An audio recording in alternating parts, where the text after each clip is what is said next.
শুভ দুপুর বন্ধুরা, আশা করি সবাই ভালো আছো।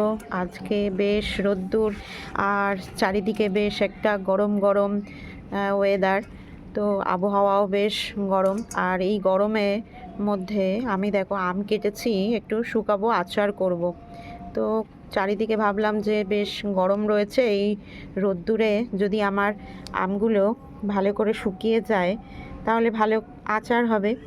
তো এই সুযোগে আমি আমও কেটেছি, আর আমগুলো ভালো করে জলে ধুয়ে আর একটুখানি নুন আর হলুদ মাখিয়েছি। মাখিয়ে এবার আমি রোদ্দুরে দিচ্ছি। একটুখানি যখন শুকিয়ে যাবে আজকেই আমি এটা চিনি দিয়ে ফুটিয়ে একটু আচার করে রাখবো।